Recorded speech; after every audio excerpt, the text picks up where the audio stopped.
Since he directed just that to me, 1 minute. I'll actually say this. I hear you, I feel you, and I know what you're saying. The challenge is this, that all of a sudden, we feel so pained that a leader has cheated another leader. But we have normalized accepting when leaders cheat the people. When we feel so bad that Ruto was promised 10 years, and now Uhuru is acting like he doesn't remember. Yet Ruto stood on podiums and promised us so many things, and he didn't deliver, and that is okay. Uhuru sat down and lied to us, and that is okay. And that Raila told us that he was taking us to Canaan, and somehow he told us about crocodiles, and it was okay. Why are we, for example, taking somebody? Why are we taking some Panadol for somebody's headache? And I need to actually then put these things apart. I'm talking about real politic versus ideal. Now, in real politics, by the way, I just need to repeat this. All these guys here are practicing politicians in whatever space they are. You know, we have got a parliament. We write laws. You know, why do we need lawyers and people to go to court? Because there are ways we can actually get around laws. So, now, this is it. That bad manners is good politics. I need to repeat that. It is bad manners that makes good politics. It is Uhuru, Kuruka Ruto that makes politics interesting. It is Ruto going out there and defying the president who is saying usitangatange, and he goes out there, who tells him do not field candidates, and he goes out there. Bad manners make good politicians. If Raila was not that bad-mannered boy of Jaramogi, he will not be the legend and the enigma we are talking about today. So I know there is the place of predictability, and that is where the constitution comes in, the laws and organizations and everything in place. But then in practice, things change. And that's why I still insist that at the core of democracy is something called the principle of choice. That imagine just because Uhuru and Ruto sat down and organized to come up with the government, which Ruto was actually part and parcel of it. Now the people of Mount Kenya all of a sudden are now in servitude. They are in slavery, and they will have to vote for Ruto because simply for that. Ruto actually is very clever. He realized that that is not true. So he went back and won Mount Kenya in a different manner. He spent a lot of time there. He created a relationship. Now, Ruto has got Mount Kenya in his pocket, not because there is a debt, but Ruto knew that you work the ground. The principle of choice is that you make people fall in love with you, and then they walk with you. So, Daktari, That is why he's beating them. That's why he has beaten them. Raila walked away from his constituency. The people who would walk on foot for kilometers to go and fight for Raila, and they will not ask him for anything else. You remember the other day somebody saying that Raila supporters are like Christians, that Jesus has delayed to come back. He said, I am coming soon. It has been 2,000 years. Jesus has not shown up, but we Christians still go to church. I say that Raila's supporters are like Catholics, that they know too well that the father at the altar is having the bigger bread, the Eucharist, the bigger one. He's even taking wine. But these other people do not take wine. They have got a smaller one. But they are sitting in there and they are giving their offerings. So, and clapping and saying amen. So, Raila, when he went to the handshake, he forgot his constituency. And Ruto walked back. That is one thing that Raila is trying to walk back. And now he is in a dilemma where he has to beat up Jubilee without necessarily antagonizing his brother. The same thing Ruto has to do bad manners without necessarily antagonizing his common brother. They have got a common brother in Uhuru Kenyatta. And here is a problem. They have to do bad manners to remain, because there is no triad in politics.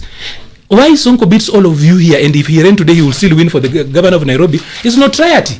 He records you and he gets just notorious about it. The thing is, he does, all of you do those things. You take screenshots, but he has done them sustainably in a way that he's so notorious that everybody wants that big bad boy.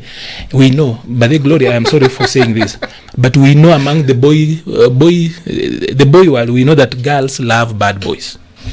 It's a fallacy. It's true. Just see how. But then, look at this. If you went to a police camp, get some time to talk about you're next. This is my last thing on this. In a police camp, this is on a very light note. You find all beautiful women are in police camps. You just need to know. And do you know who are the guys in the police camps? They're normally not very good boys. All right, Gloria. I don't know if you have anything to chime in on a very light note to Arnold. I'm very offended that he thinks that all girls like bad boys and that beautiful women are in the police camp. Myself, actually, I'm a military woman. Anyway, I'm a military wife. So you could be right, but the military guy is not a bad boy. No, the reason why actually we like structure. We like people who give promises and actually go through. We like order. We do not like deceiving people. Military, those people are straight. We don't like, so everything is trying to actually push in terms of his analogy is a fallacy, because military doesn't have anything to do with being bad, but it has everything to do with being a square box. Structured promises that you deliver, things like that. And I had him say, I had you Arnold, you know, you've been you should have a show for Arnold where he's alone, so that he can just have soliloquies by himself. I had him talk about that this is just you know what I hate actually about this whole conversation, Gerald, to be honest, because I was thinking, how do I approach this comeback? How do I get into that conversation? I'm so deflated when I hear young leaders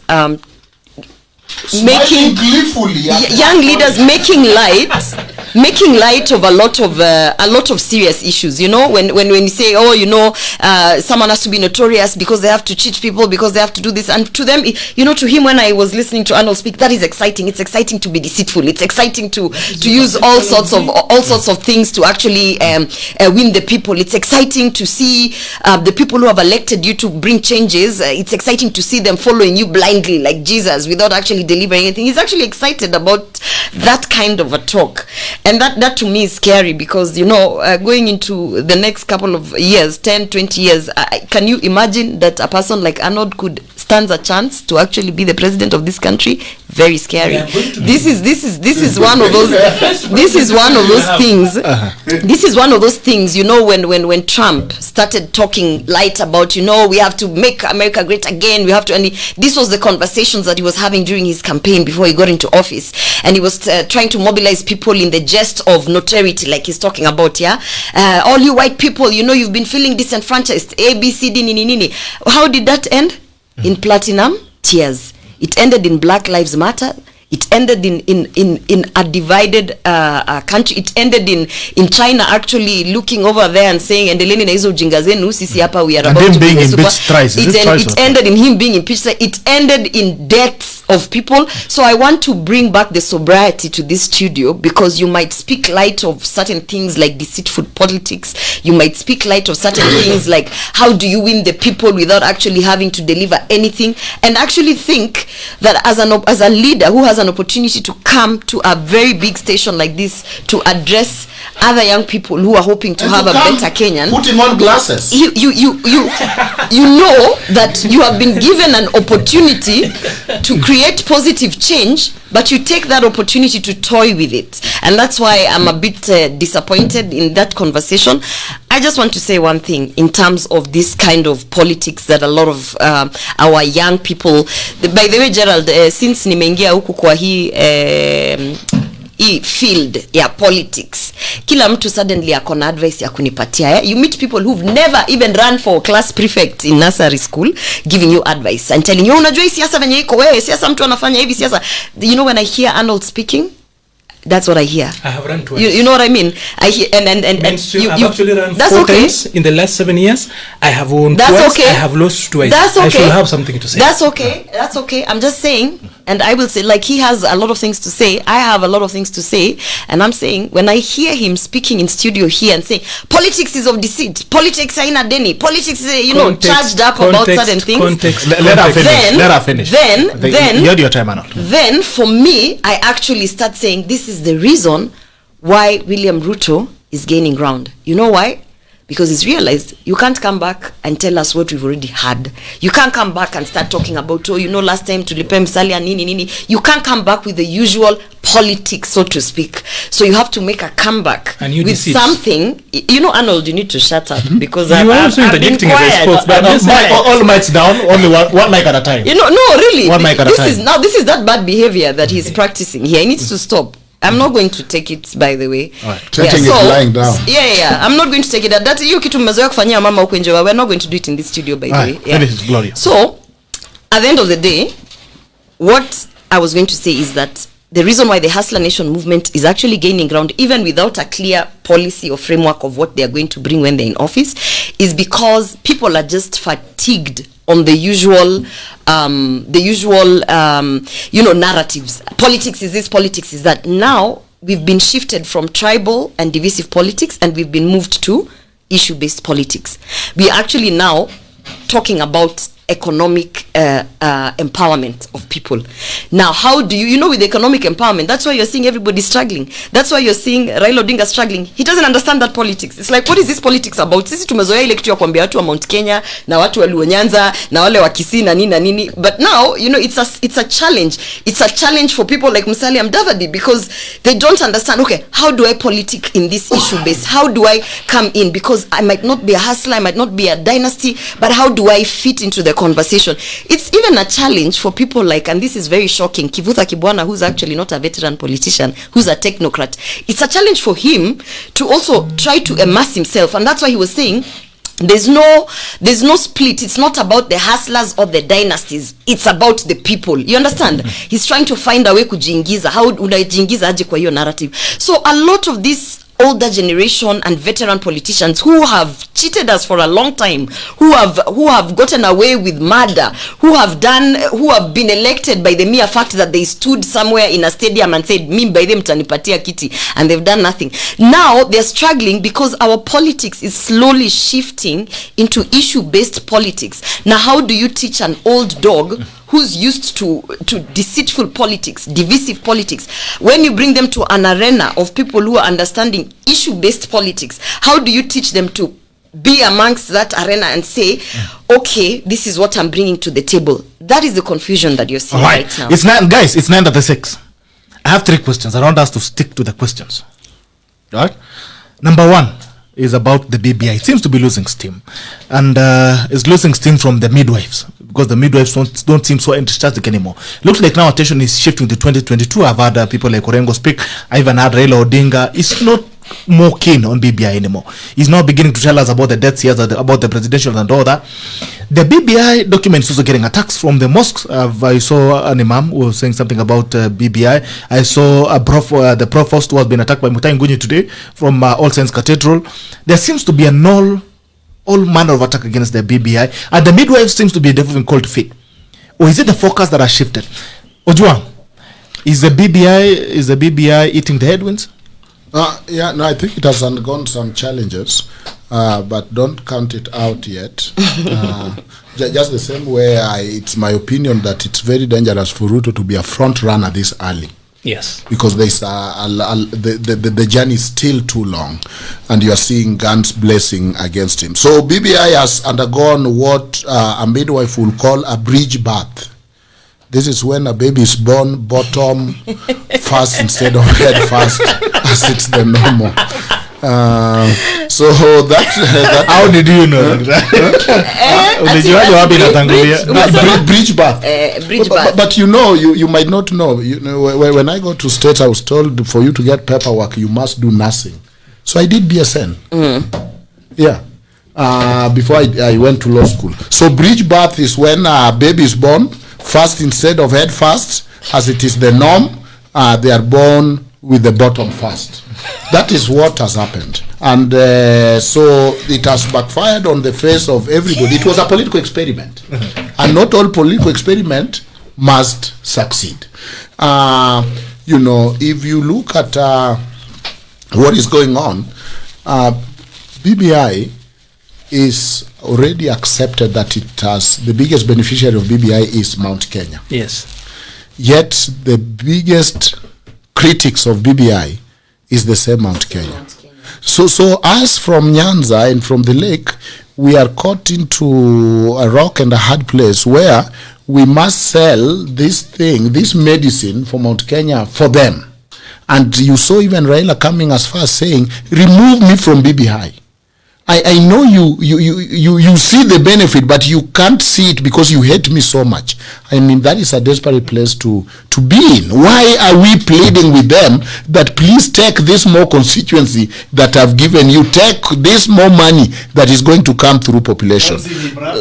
Don't see me, see the BBI. But it is hard to not see him when it come from handshake and the articulation was, this is, I know where the problem is and I'm fixing it. So it is hard to not see, to not see him, you know. But then, let me put it this way. What is BBI? BBI was an insurance policy for Mount Kenya. The Mount Kenya accepted the 2010 constitution because they knew Kibaki was the president and Uhuru is probably going to be the next president, so we don't worry about it.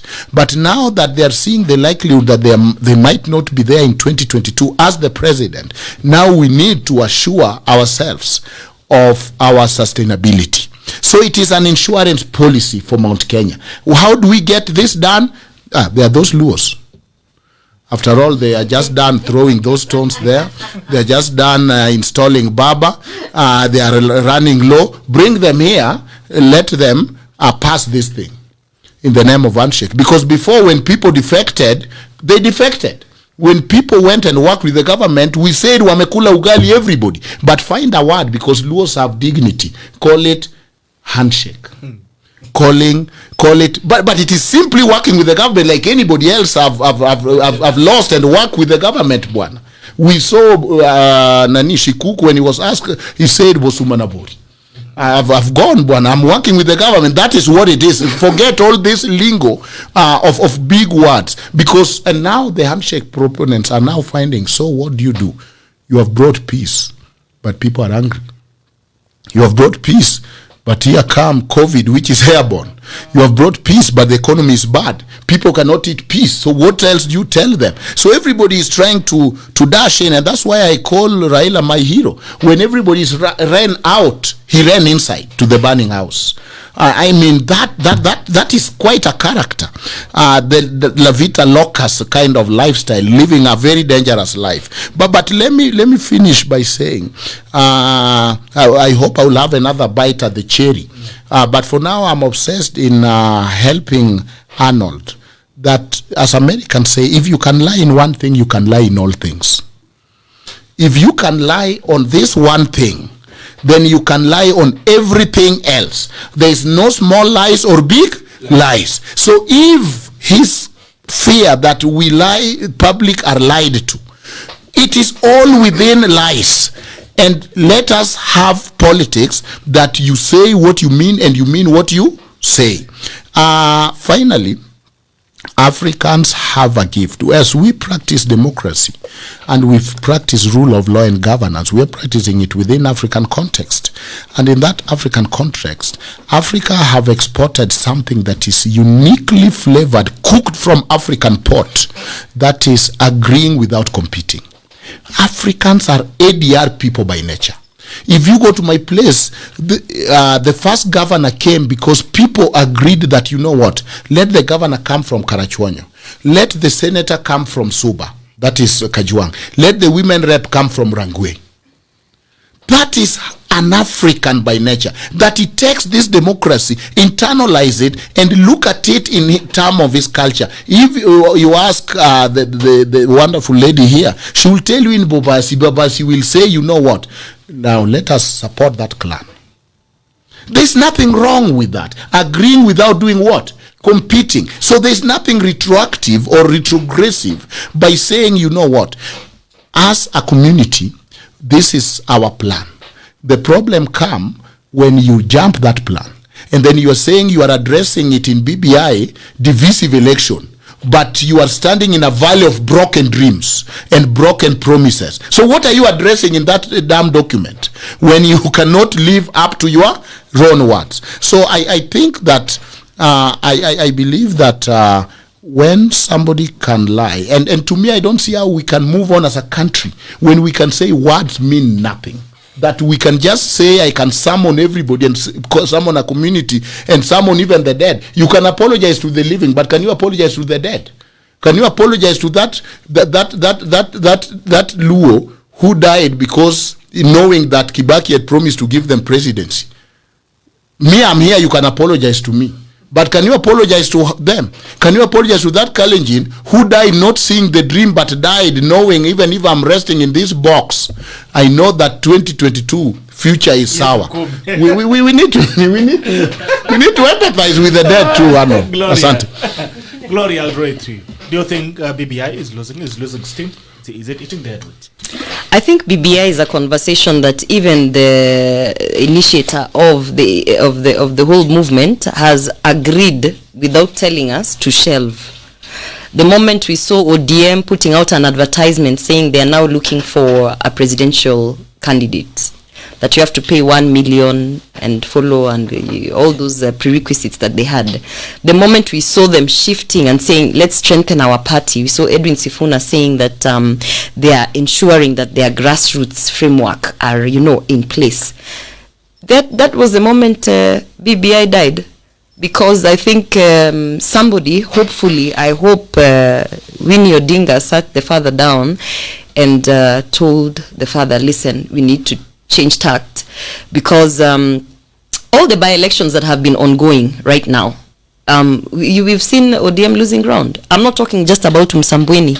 I'm talking about the ones that are coming up in March. We have a by-election in Kisii for award Kiamo Kama for an MCA. We have by-elections in Machakos. We have all these by-elections that we have. ODM has realized even just fielding a candidate is becoming difficult because their focus has been so much on this Building Bridges initiative, which Mount Kenya has dropped like a hot potato. So it does not look like it's going to be a campaign platform that they will ride on. So for me, if you ask me where BBI is, the only person that I am seeing is strongly trying to still push that agenda is actually Gideon Moi. For whatever reason, he is still very passionate about it, and he's actually trying to ensure that we come to a place where we have a referendum. I've seen a couple of headlines where we've seen the AG saying that we cannot have the multiple choice option, which we had said.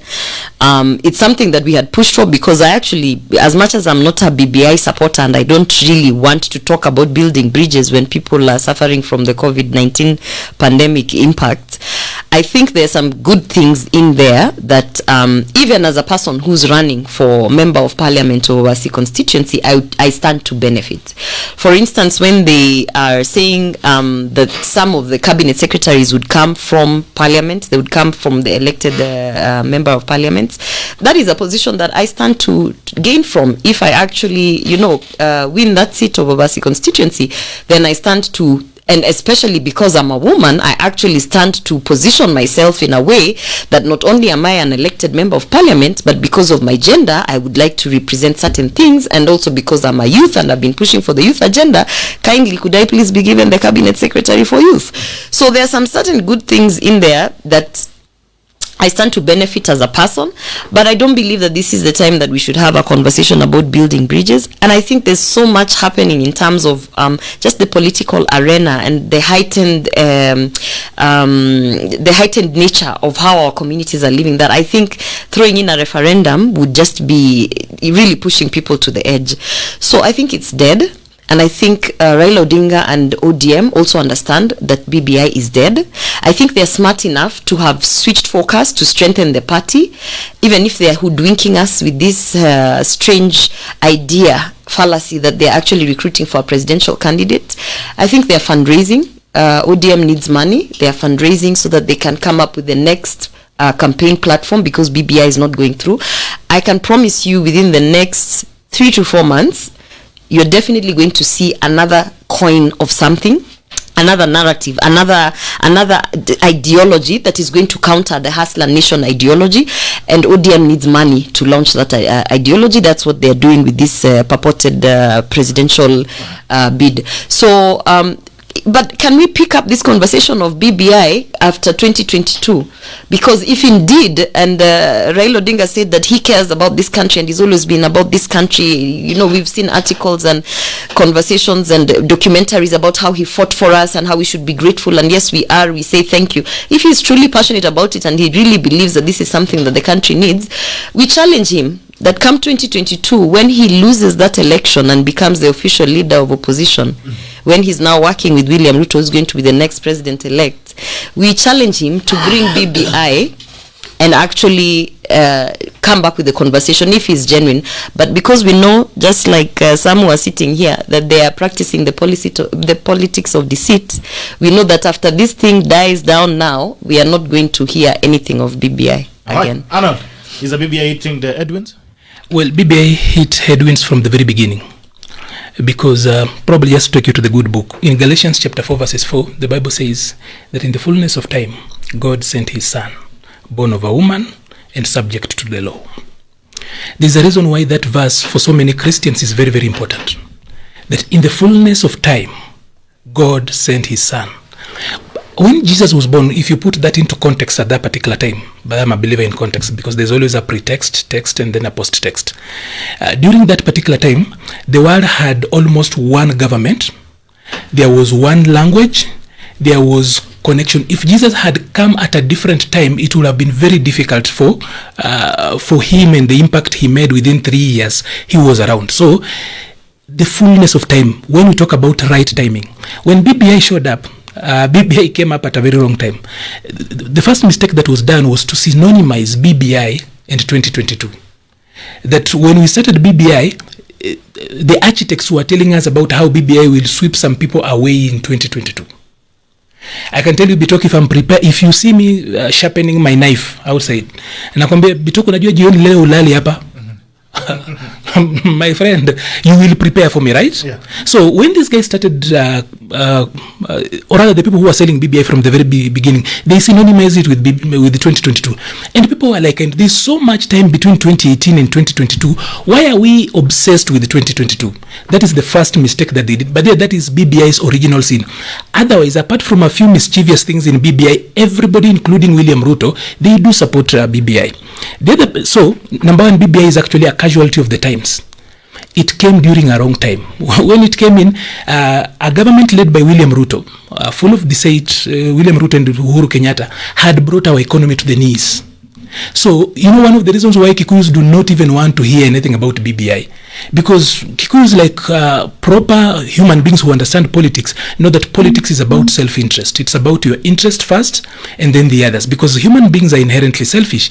Businesses are doing so badly, and Kikuyus, as people who largely do businesses, are affected. So why would they listen to Uhuru, who preached to them in prose, is now leading this country in poetry, and they don't buy into that. So BBI is a casualty of the times. BBI has also become a casualty of Jubilee's older sins. As in, people are like, kind of, you promised, there was a very good manifesto here, you have come up with another one. What does it even mean? If it doesn't make sense now, it doesn't make anything different to us. So BBI will automatically be pushed through eventually, because I know even William Ruto is supporting BBI. What he's simply doing around here is to get as much political mileage out of it as possible, because in the long run, it will even help him. But from where we sit, our politics is full of deceit. And every time I have actually demonstrated that, it has been turned against me as if simply for saying what things are. You know, like when I hear people look at the narrative, the hustler narrative, as if it's a new thing, I chuckle, because unless you just do not have basic hindsight. Look at this. In 2013, there was a joke over a narrative. Tumetoka analog tunaenda digital. Raila was supposed to be analog, and these are the two, the dynamic duo were supposed to be the digital one. And basically on that alone, they rode on power. Jubilee came to power on the promise of the youth. Talking about these were the young people, they were dynamic duo, they were digital, they understood these things. The other people were analog. And I can tell you, in the last 10 years of Jubilee, if there is any group that has suffered under this administration, is actually the young people. I will go on and on and on and list the sins that were committed against the young people of this country. Right here. Now, we are moving into another one. Now, when we are being told that this is, you know, politicians will always, including the ones we want to die for. And your ideal politician is like your EPL star. You have never met him most of the time, and even if you have met him, he doesn't know you very well, but you are already insulting people and fighting people online. The way we fight after Man U has beaten Arsenal or Liverpool, and we do the same. The same thing happens in politics. So, not that these politicians are any different, and not that the hustler narrative in itself is very different, because if you look at our constitution, from where we are as a country, the first struggle we had as a people with the collectivity as a country is that we chased Muzungu away. So our first liberation as a country was to get rid of the white man and colonialism, right? The second liberation was for good governance, where Article 10 then brings this home. There is so much, I don't want to go into that. Right. Then the third, and in my opinion, the final liberation is already in the Constitution. That is Article 43, socio-economic empowerment. That it doesn't matter for me if I am in a free country, where we chased out Muzungu, we are independent. I'm in a country with a very progressive constitution. If it does not translate to food, it doesn't translate to education to my children, social security, health, and the quality of life in itself, then it doesn't make so much sense. Okay. That is where we are. And I think that is where William Ruto is trying to push this narrative. For so many days, the song Raila has sung has been the same thing, talking about a canon. That canon is where everybody can get something for themselves. All right. Thank you. So, I will say this, that BBI hata microphone imeanguka ile angulo listening iko kwa studio leo. So BBI is going to face a lot of headwinds. That's why the people in Mount Kenya do not even understand. Why are the people in Nyanza telling them that this thing benefits you more, so we want you to support, we are supporting you to get more? That's the bit, because our politics is full of deceit, including what we are doing now. We have lied to people for the last 10 years. Now we have come up with a new chapter of lies. I thought you said you were lying in the studio. I almost kicked you out. No, I'm just saying, I'm talking about the politicians. And that is why, by the way, all of us here have got either political side we support or the other. But I will tell you that largely the practice of this politics in this country is that our politicians lie through the teeth. And when they come up, they do not even have the decency to apologize. Thank you. All right, Maliba. Your tackle of the day, Ojwang? My people clearly. Because you might be fighting the hustler narrative.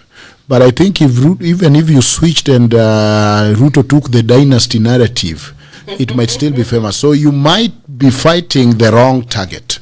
But I think they can catch up with the issue of two communities versus the rest. I think that is also a powerful narrative that if it is laid well, it can really catch them up. My tackle for the day is that, as Kenyans, let us be courageous. Let us look at this. Let us like to engage. The skill that I find nascent in this country is that very few people can take something, look at it and say this thing has no leg. We say this word this story you are bringing to me are gossip. We wait for politicians, we wait for TV, we wait for pseudo analysts, and there are many of them, to tell us everything, and you are like a bird, a baby bird waiting and opening their mouth, and the mother vomit the food in you. Develop a skill of critical thinking, taking everything somebody say, whether it's Ojwang, whether it is who and who, look at it, dismember it, put it back together. If it doesn't fit together, say this is trash. Thank you. All right, Gloria, your tackle of the day. My tackle of the day is actually addressed to the young leaders out there. This is not the time to fall into the usual politics that people will be trying to push you to. This is not the time to say, politics inakwanga hivi, siasa ni hivi, ground inasema hivi. This is not that time. This is actually the time for you to come up as a leader and say enough is enough. And actually believe in yourself, because your mother and your father did not take you to school for you to fall into the usual narrative of just being told this is how it is, so don't criticize it, so you do how it is. Kama siasa watu wanakuja kudanganya watu, wewe ukikuja hapa usikuje na ukweli. This is not that time to fall into those traps. So as young leaders out there, particularly the women, I feel very proud when I see women, young leaders standing up and deciding against all odds, against all situations, because it's not easy. It's not easy being in a male-dominated field, and it's not easy being talked down to. But this is actually the time for you to stand up and say enough is enough, and believe whatever it is you believe in, whether it is the dynasty movement, whether it is at least the one thing you owe this country as a young leader with potential to lead is that you owe this country that fact that you can at least stand up and say, I am so and so, and I'm vying for this seat. So it's not easy, but as wengi wameniambia, if Gloria Orwoba from Bobasi constituency, who doesn't speak fluent Kisi, can actually stand and say, I believe I have something to offer and I'm running for member of parliament in Bobasi constituency, anybody can do it. All right. Yes. Arnold, your tackle of the day. My tackle of the day is just a quote by Mao Zedong. It says, he asked this in 1963, that where do correct ideas come from? Do they drop from the skies? No. Are they innate in the mind? No. They come from social practice and from it alone. They come from three kinds of social practice: the struggle of production, the class struggle, and scientific experiment. All right, that's your tackle of the day. Thank you so much, guys, for joining in. Actually, I had another question, actually, too, but I didn't want, because I know you guys are going to finish at midday. But there's something that it threw in. You actually talked about how I dropped out of Matungu. I think it's just fair that I actually talk about. Okay, how did you drop out? And how many times are you going to drop out? I consider myself a practicing politician. In 2012, I ran for the National Youth Council and won the election in Nairobi to represent Nairobi at the National Youth Council. In 2013, I tried the Senate in Nairobi. I was on the ballot. We were 8 people. I was the 8th one. I was number 1 from behind. Why did you drop? No, I just want to bring you here. And then fast forward in 2017, I ran for the place where I live in Syokimau.